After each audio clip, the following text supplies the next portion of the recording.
Good morning or good afternoon, because here in Montreal we are in the beginning of the afternoon. I will read the lesson 6 in the book The Way of Mastery, and you can find more information about that on my new website, Harmonia Vision. The address is lagrangejoie333.wix.com/harmoniavision. The address will be put below under the video, or my website, everyoneweb.fr/thewayofmastery.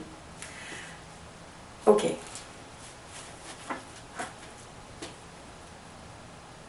Just a little comment.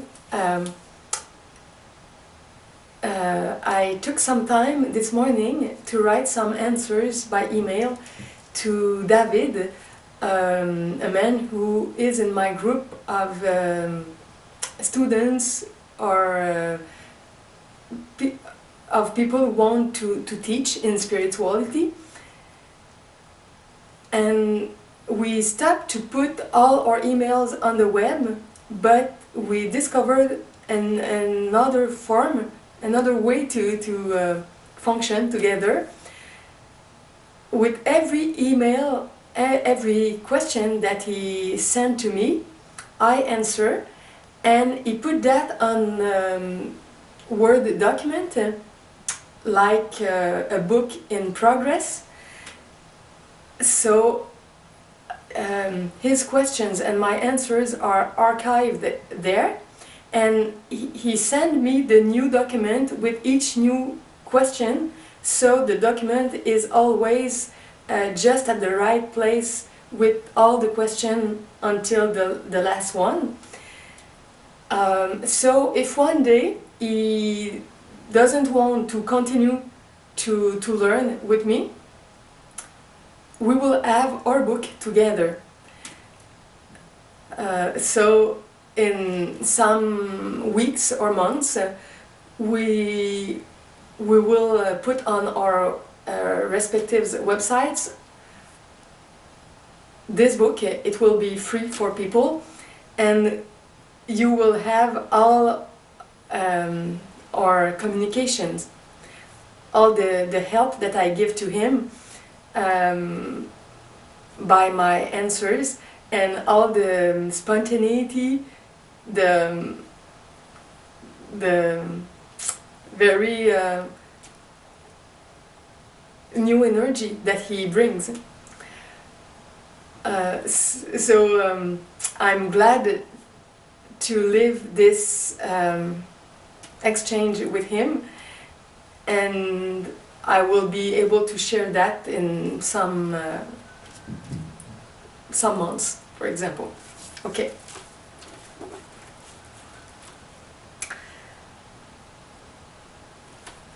Lesson 6. Love heals all things. Indeed, greetings unto you, beloved and holy friends. Indeed, greetings unto you, beloved and holy friends. Yeah, it's repeated 2 times. If you understand the meaning of this greeting, if you comprehend the depth of each term used, already you know all there is to know, and you are well prepared to extend the love of God forever. Indeed means simply that there are no other options.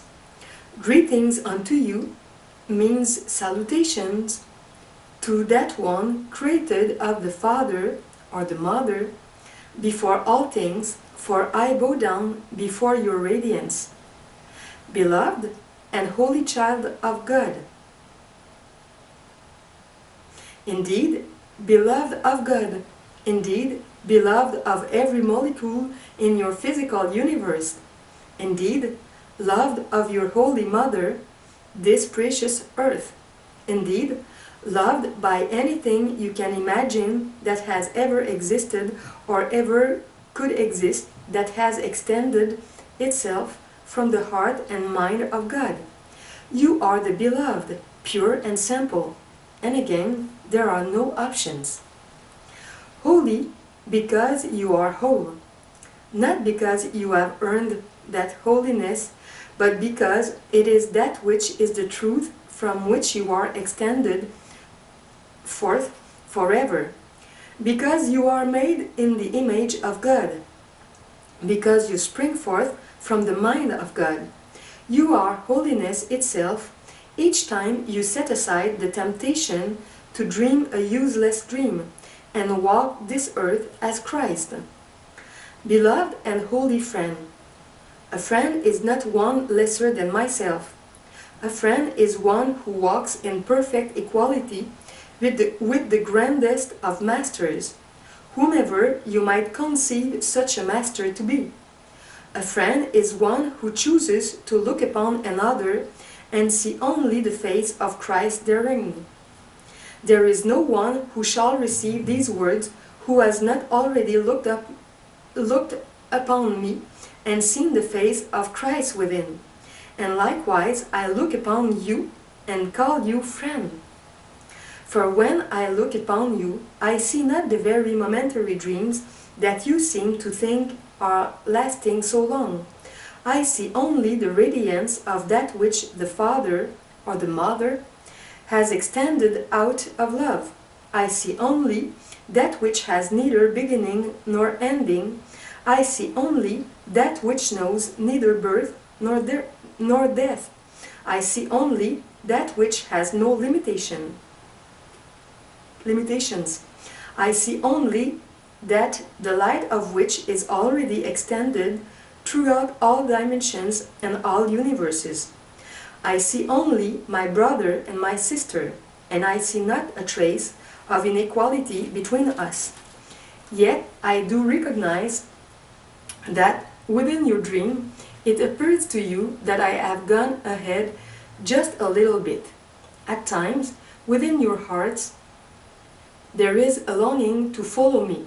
If you would but heed that longing, if you would make that longing primary at all times, your own desire will bring you wholly to where I am. And you will laugh when you discover that you have not moved an inch, that where I am is where you are. And where you are is in eternity, not in time, that where you are is in the place of your birth, the mind of God. This is the only thing that is true, and it is true always. This is the only reality that you genuinely possess. Therefore, indeed, I call you friend, for well do I see that you are as I am. Therefore, indeed, greetings unto you, beloved and holy friends. There is nothing else to be said. Yet the mind races, does it not? It races away from the very reality that I have just described about you. The mind races from that source as a sunbeam from the sun. Yet in reality, it never leaves its source. The very power with which you seem to become distracted by a momentary thought of fear is the same power by which you will awaken to your own call. Excuse me, I just thought, I think I have not said which day we are. Or maybe I will repeat. So we are Thursday, not Friday, tomorrow Friday. Thursday, the 17th day of December 2015. Okay. The title of the new section. If you would know love, know yourself. In truth, there is a place within you that already knows the day and the hour. You already know when you are going to decide to live the decision to be awake in God, to be only the presence of love. Love embraces all things, allows all things, trusts all things, and thereby transcends all things. Love is never possessive. Love is never fearful. Love is simply love. Love cannot shine with specialness upon anyone at any time, for specialness itself is a contraction. The attempt to take love and make it shine only on one object, only on one person, only on one being, only within one universe. Therefore, whenever you recognize that you have singled someone or something out and said they hold a greater value, you may rest assured that you are not in love at all. You are in fear, and if that one were to leave you, where would you be? But if you are in love, as a fish within the sea, all beings can arise and pass away, and you will bless them in their journey. You will remember that you reside where God has placed you, in her heart, or in his heart. When you choose to be only the presence of love, even the dream of loss will dissolve from your consciousness as a forest mist before the rising sun. Indeed, beloved friends, love does wait upon your welcome.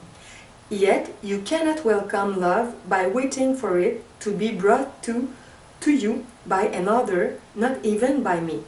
You cannot welcome love by trying to scurry about to create the environment in which you believe your preferences are being met.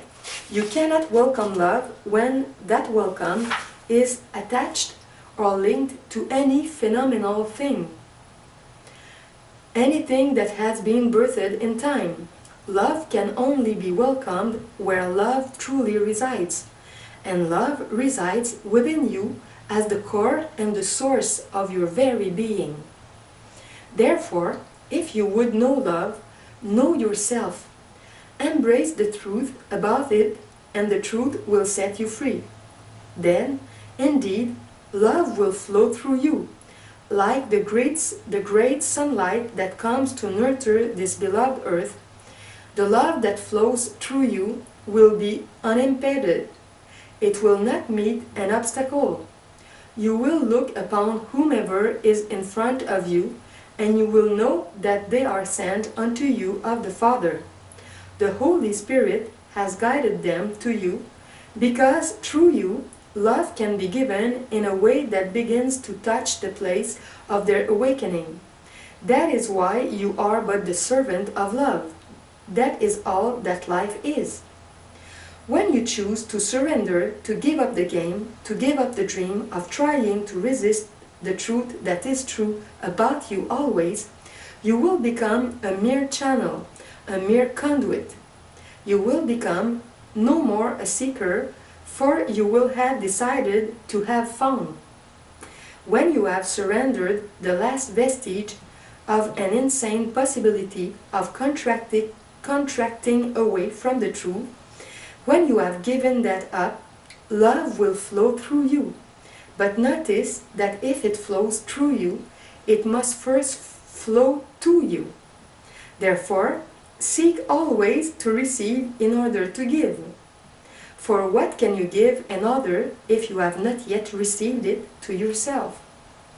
How many of you have been taught to try to love, to try to do the right thing, the good thing? Yet, how many times have you gone within your secret chamber and said, "I am unworthy"? Then you wonder why your attempts to join in love with others never seem to be quite fulfilling enough, never quite seem to fill the cup, never quite seem to elicit the joy that you believe could be there. Listen well. Your work, if you wish to call it that, is not to seek and find love. It is merely to turn within to discover every obstacle that you have created to its presence, and to offer that obstacle to the great dissolver of dreams, the grace of the Holy Spirit. I have said unto you many times that the greatest of gifts you can give is this, to come wholly to the recognition that every attempt you have made to resist being the presence of Christ has failed you miserably. No matter how many times you have tried to convince yourself that you are unworthy, yet does the universe find a way to love you. No matter how many times you have tried to lock yourself into the space and volume of a body, it has not succeeded, and at death you have remembered and been confronted with the radiance of your unlimitedness. Therefore, the greatest of gifts you can give another is to be one who has rescinded the need to insist on the insanity of fear. The primary characteristic of mastery. Fearlessness is the primary characteristic of mastery. Mastery is not having great power to make things happen. It is only the recognition that what is true always, and there is no other choice. Free will does not mean that you have the right to believe that you can succeed at being other than what God created you to be. Having free will does not mean that you can elect not to take the only curriculum that life is offering to you in every moment. It means only that you do have the right to put it off yet another day, and each time you put it off, you slumber in your suffering.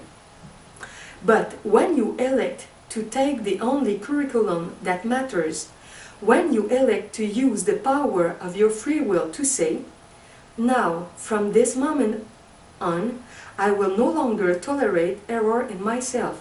No more games, no more dreams. I am committed to being only the presence of love, for that is the truth of who I am." It matters not the opinions of others who are yet resisting that decision. Then, indeed, all things under heaven and earth move to support you, to guide you to the right person, the right place, the right book, the right sunrise, the right meadow, in order to assist you in dropping the shackles of the obstacles to the presence of love that you have created as an idol and as a substitute for love. That is why, when you truly pray from the depth of your soul, "God, bring me home," you may rest assured from that moment on it's fine to from that moment on it is fine to trust every little thing that unfolds. For though you see it not, what you call angels, friends that simply do not have bodies, are rushing about because you have given the command, "Yes, I accept your presence in my life. I turn the whole thing over." Now each moment is dedicated to healing and awakening the illusory sense of separation from God that once I created in error. In how many ways have you sought love? Can you count the ways? Would you dare to try to count each little pebble of sand on the beaches of your planet? Each and every soul has already tried to seek out love in that many ways, if not more. You have sought it in a million forms in which you already knew that you could not find it, all because you wanted to perpetuate the insane attempt to try to separate yourself from God, and that is as futile as a sunbeam trying to separate itself from the sun. Indeed, beloved friends, there is only one question you need answer. What am I choosing in this moment? What have I given mastery over my life unto? What perception, what thought, what feeling?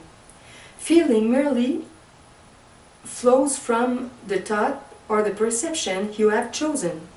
What behavior, what action am I choosing in this moment, and does it express the reality of my being? Am I being busy extending love, or am I busying myself, fearfully trying to grasp at what I think can give me love so that I do not lose it? Look well then upon your parents, your siblings, your mates, and your friends. No one of them, not one of them, holds the power to bring love to you. So what are you trying to get from them? Why do you ever insist that another ought to be conformed to what you believe you need?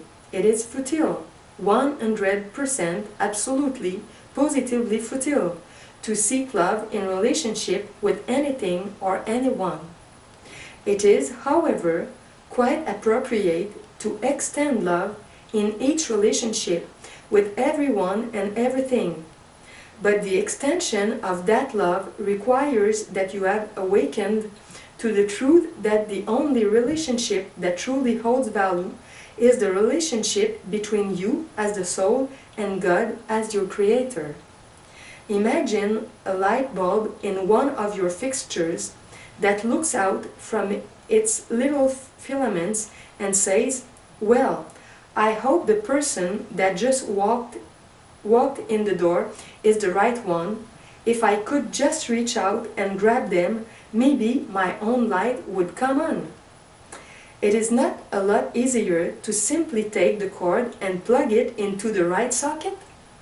How many times are you going to insist on trying to plug your cord into the wrong socket?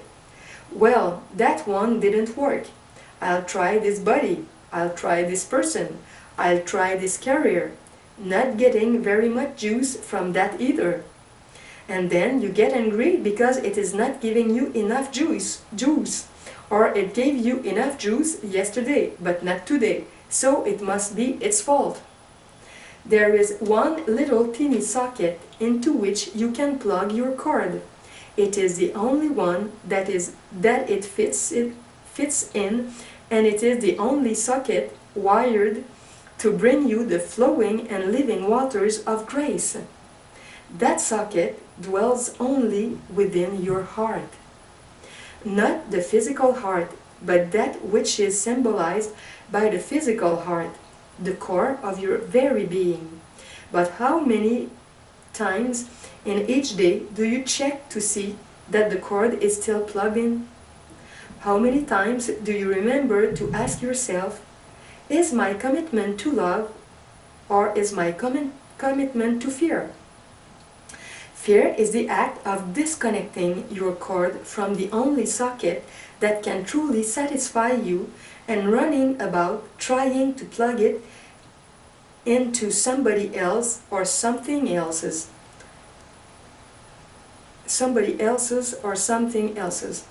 I would ask you to consider this one question.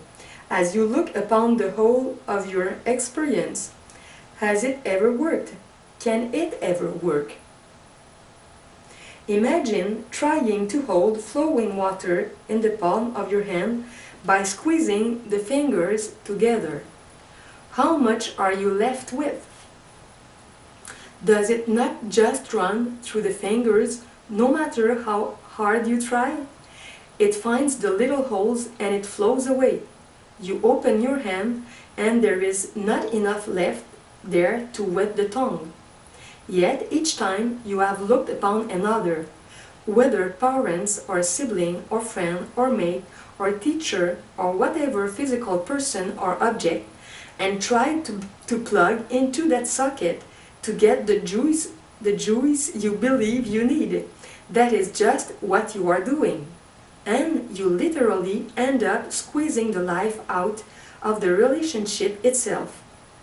When you seek first the kingdom or the queendom and plug that cord into the socket within your heart, when you remember that you and your father or your mother are one, that only love is real and nothing else matters, you will remember that the temptation to find love outside yourself is nothing more than the echo of an old habit, and that habit cannot live unless you feed it.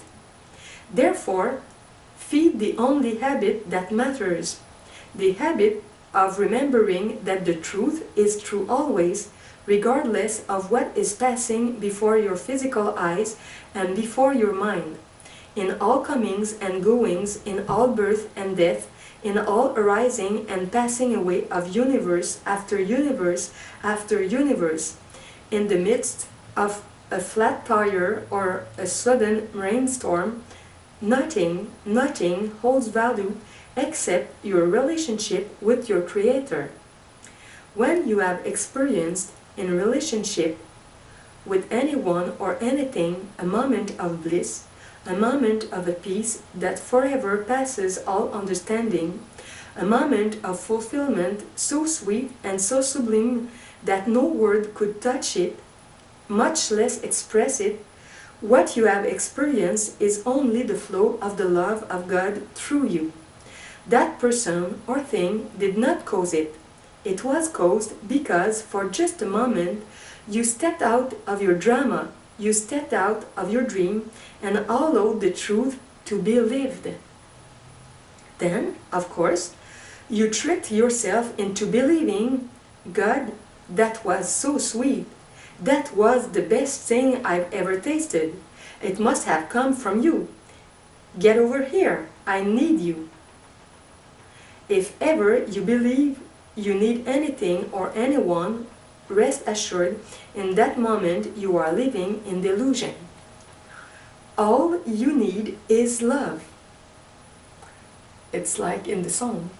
All you need is love. Dun, dun, dun, dun. All you need is love. Dun, dun, dun, dun. All you need is love. Love, love. Na, na, na, na, na. Okay. All you need is love. Love fulfills all things. Love embraces all things. Love heals all things. Love transforms all things. Therefore, remember well, you and only you can become the cause of your fulfillment, your peace and your completion of time. This requires that you do nothing save remember to establish the connection with your Creator. It is not true that what you desire most of all is love? Is it not true that you hope that each relationship, no matter how short, no matter what its form, that each journey, that each undertaking will allow you the experience of peace? Is it not true that you, who find yourself in and as a body temporarily in time, is it not true that the grandest of experiences you have known have been those that seem to flood the very cells of the body with love, with a sublime bliss and a peace? Accept that truth, that what you desire beyond all things is the living experience of love. Then remember this. Nothing you do can bring love to you. Nothing you do can keep love for yourself, in a form of your choosing. Nothing you do can make love appear in the form of your insistence. Release the drama, release the dream, and choose to remember the truth that is true always. Return to the kingdom or the queendom within, even prior to every breath. Remind yourself and say to your Creator, I want only that which is true always. Love is what I want. Love is what you are. Love is what I receive. Love is who I am. I and my father or my mother are one. Here and here alone do you discover what you seek. Then you become free to walk this earth, to be in the world, but not of it at all. And though your friends will look upon you and still see a man or a woman who seems to act much like them, yet though they see it not, Christ dwells with them. Something in them keeps attracting them to you. They are not sure what it is. Is it the shape of your body or the radiance of your eyes? It is not these things. They feel the quality of love.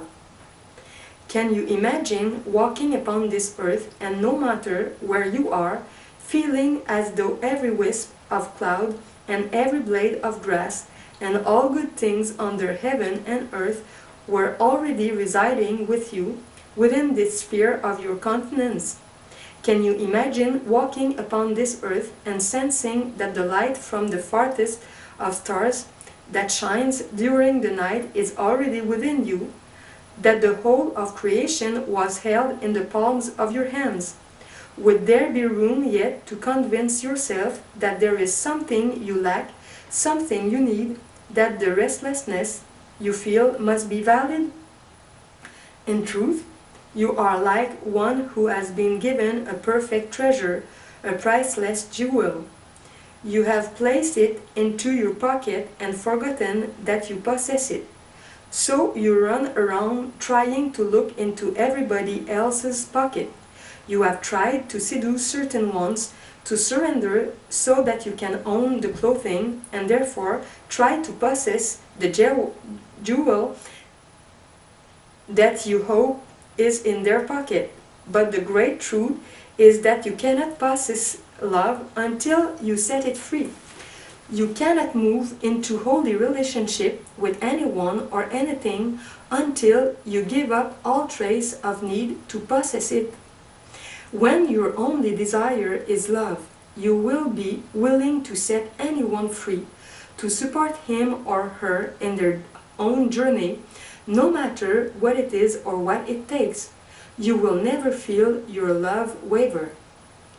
If a twinge of sadness arises because you recognize that two bodies in space are now going to go to separate parts of the planet,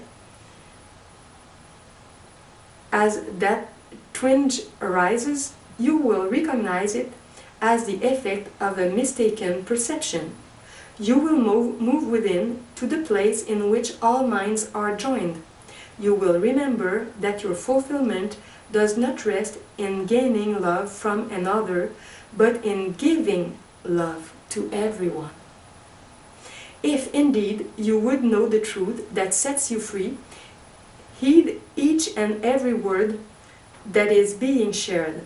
If you would taste the sweet nectar of perfect freedom, be committed to replacing every erroneous perception you have ever made and every thought you have ever held of everyone and everything. Set these things aside and commit the fullness of your energy to the simple but vigilant practice of remembering the truth even prior to every breath. I live, yet not I, but Christ dwells in me. Therefore, I submit and surrender to the truth that is true always. My fulfillment comes only from allowing Christ to be given to the world. The truth is very simple. It's not complex at all. Get out of the way and let love live through you. And all of a sudden, you will know that indeed you are given all good things eternally. You will know that grace is reality. You will know that effortlessness is the way of life in the kingdom or in the queendom.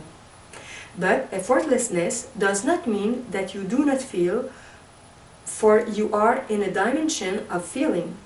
Effortlessness does not mean that you do not discover how to deepen your ability to be the living embodiment of love. It does not mean that you do not challenge yourself to learn to express love in a way that can be heard by another. Effortlessness means simply that you abandon the resistance to what love requires in each moment. Effortlessness is the way of the kingdom or the queendom. In the world, effortlessness means that you let down the wall you have built between yourself and all of creation. You no longer resist the lived experience of relationship, whatever it is. Relationship with a cloud, relationship with another person, relationship with a dog or a cat, relationship with April 15th, when you write your government a check. Why not wrap it with Christmas paper and ribbons and send it with much love?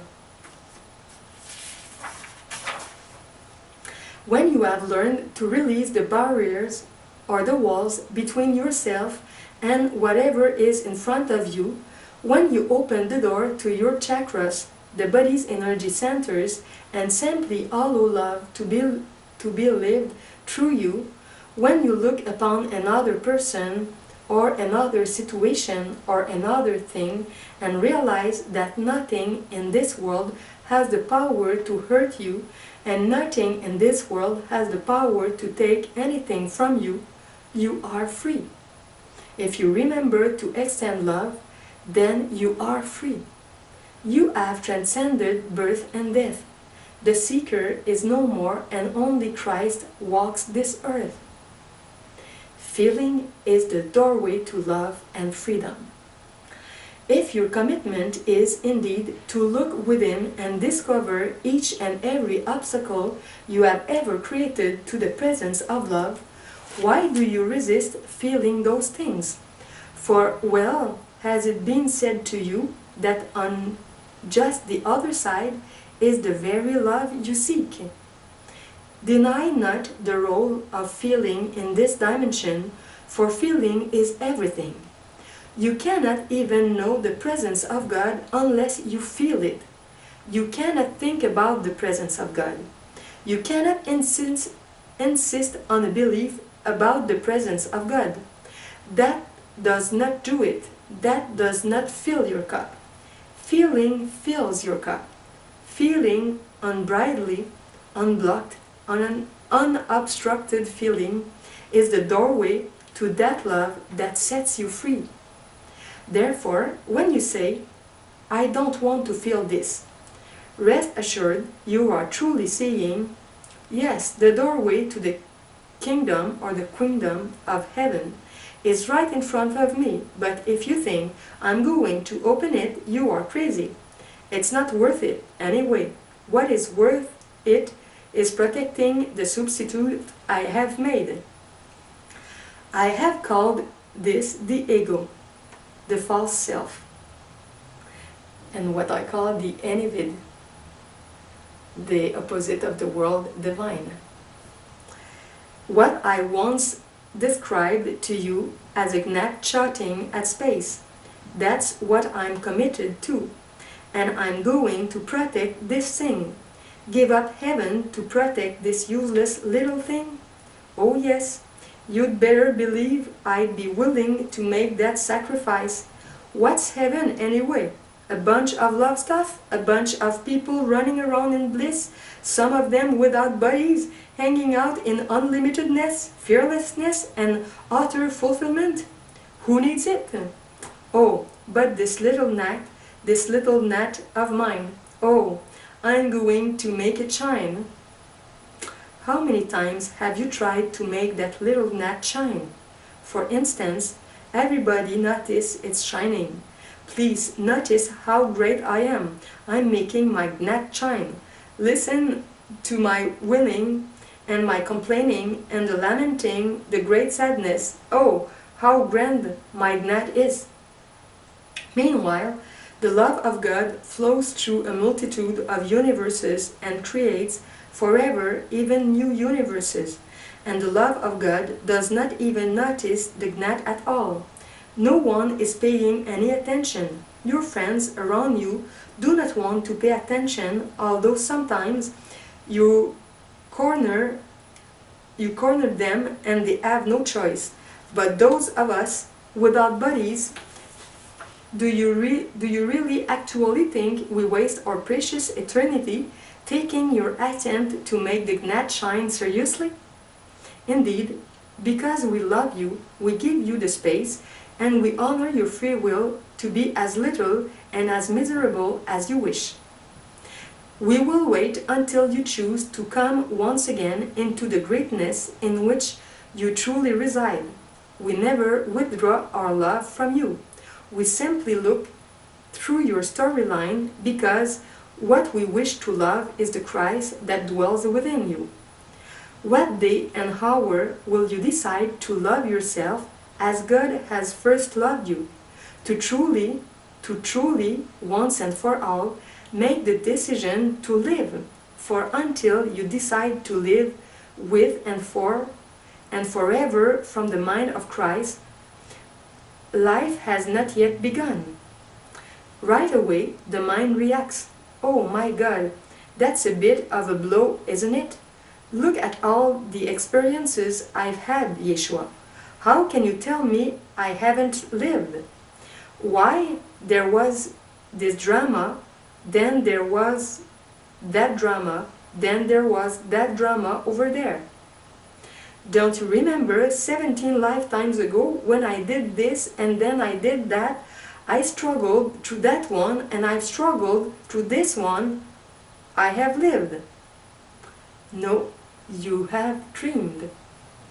Did you awaken in the morning and realize that you have had a whole night of dreams of receiving ribbons and trophies and what have you from the world?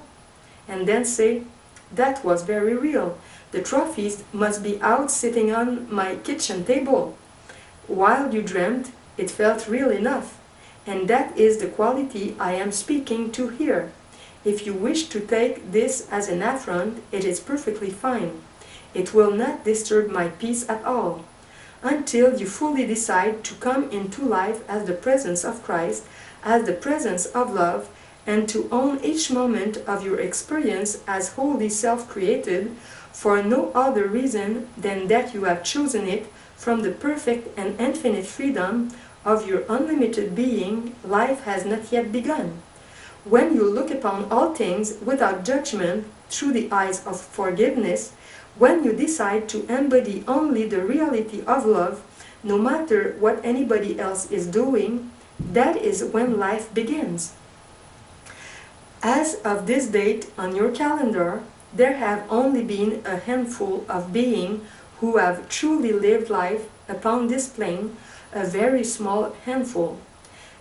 There are many of us that would just absolutely be thrilled if you would join the club.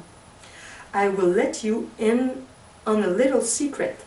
Until you do not get to graduate. You will never leave this plane filled with conflict and suffering, as it seems to be, until you have lived the experience of walking this earth wholly as the thought of love in form, with no other allegiances but to love. You will never leave this plane. You will never take up your cross and follow me. You will spin around again and again and again, only to be confronted by the same need to decide wholly for love. You will finally look heavenward and say, Father or Mother, let's get on with it. Enough time has been wasted. It's gone. It's fine. It doesn't matter. Now, I'm committed to love. Bring on whatever I must experience to bring up from the death, the place where I've hidden it within me, every obstacle that must yet be dissolved by the light of the grace of perfect love. And I will do whatever I can from my side of the fence to open up those places, to feel those places, to embrace those places, to love those places, to claim those places as wholly self-created. I will let my parents off the hook. I will let my siblings off the hook. I will let my great-great-great-great-great-grandfather off the hook. I will let Adam and Eve off the hook. I will let the government off the hook. I will love myself enough to heal my separation from God. I will be humble enough to recognize that if I'm having an experience, because I know I have made the commitment to healing, then you have indeed, precious Father or precious Mother, brought me all good things, for this moment of experience can be seen through eyes that recognize that it is but a stepping stone to the perfect peace that I seek. My life is no longer mine, for I know not how to correct that one fundamental error, but I can surrender into feeling each moment fully while choosing love anyway, and love will dissolve the pain that I have carried, all because I insisted on trying to separate myself from the source of my being. This little gnat of mine is being put to rest, for the only thing that can shine is Christ, the divine shine. child, the divine child inside of us. This is the Christ. For Christ, the sons and daughters of God, the offspring of God, is God's only creation. The rest of it is attributed to you. Even space and time is yours. Your Creator's only creation is you, the truth of you. For you are love, and God creates only that which is like unto himself or herself. And God is only love. Many of you believe you are on a spiritual path. You will know it. You will know if that is true by your willingness to feel and experience wholly exactly what is in front of you, moment to moment. So, if you have a conflict with another, and you sit in your chair and decide to pray or meditate in order to change the feeling state within yourself, and you arise later and say, "There, I'm feeling much better now," but the issue has not been solved with another. Nothing has changed. Go therefore to the other. Open your heart, share and resolve. If you have offended another, ask them their forgiveness. If you have judged another, admit it. Ask for their forgiveness. It is only in such a way that you can truly heal the place of conflict within.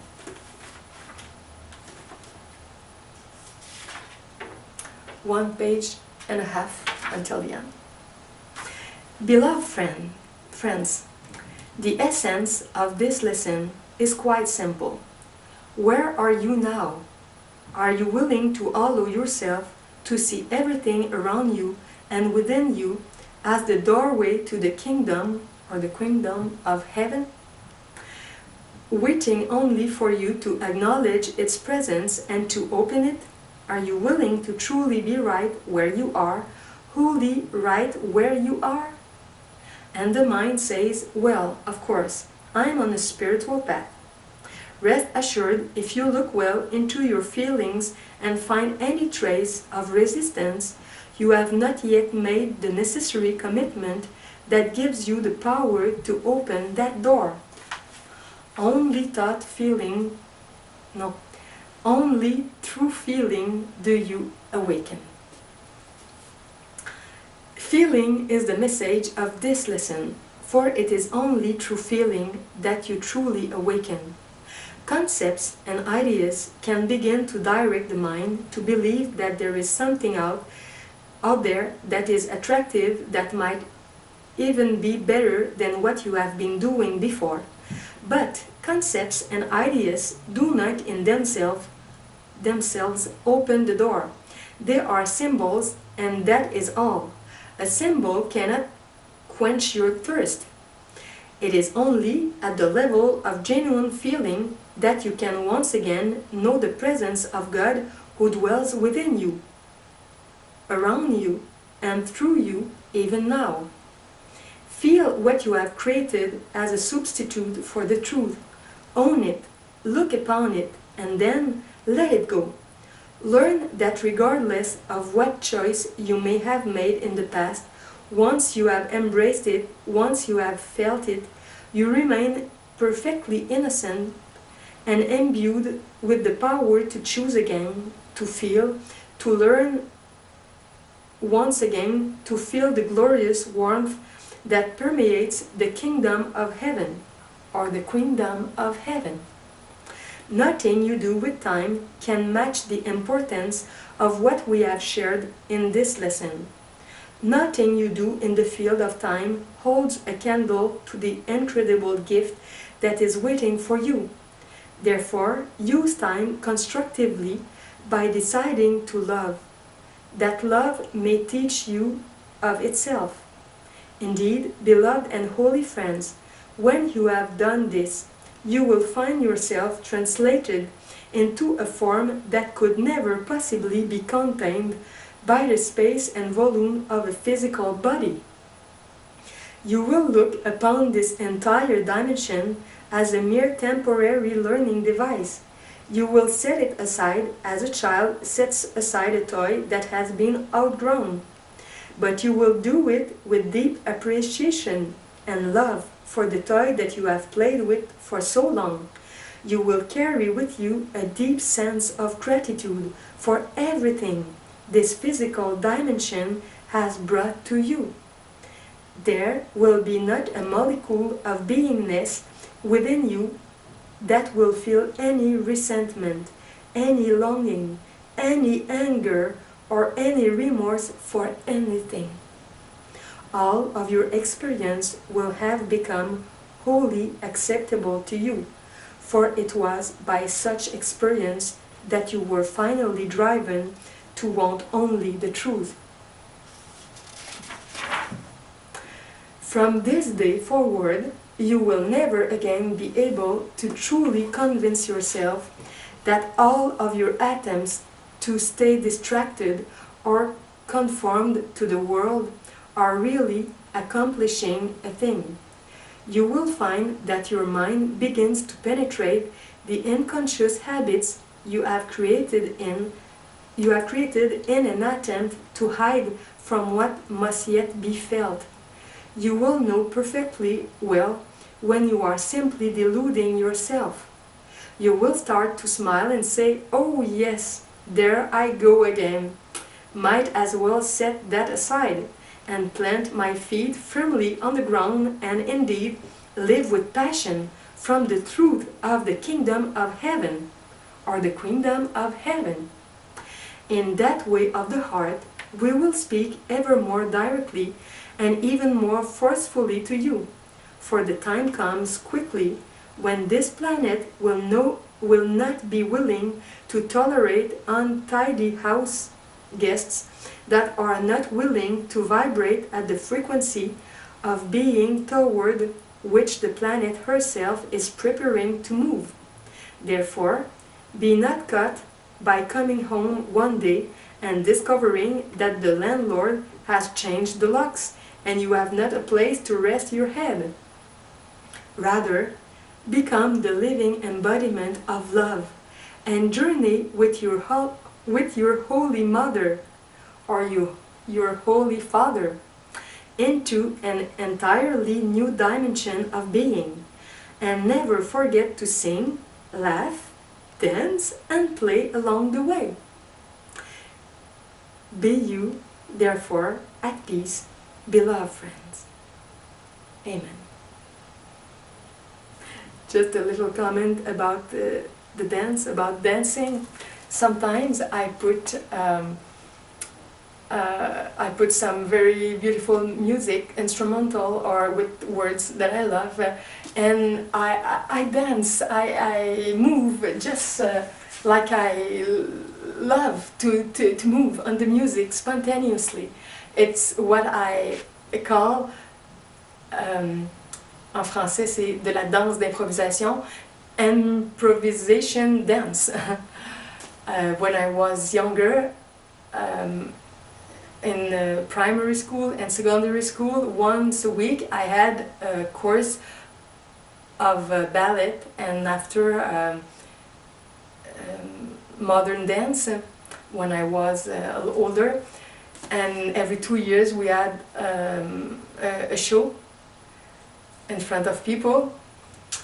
But what I keep of all that is the pleasure of dancing freely, to not follow a strict choreography, don't know if it's a good word in English, just to follow the inner feeling and the melody of the music, and to dance and to have joy in your heart, if you are alone or if you are with other persons. So maybe I will do some videos of that in my new project that you have on my website. It is International Video Club. You can find this in my website, The Divine Sky. The link will be put under the video. Okay, so the idea is to follow our love. Where love guides us to be or to do something or to say something. And this river of love is what attracts us to the kingdom or to the queendom of heaven. Thank you to be with me. I wish you a good end of afternoon, evening, night, morning, I don't know where you are. Bye-bye.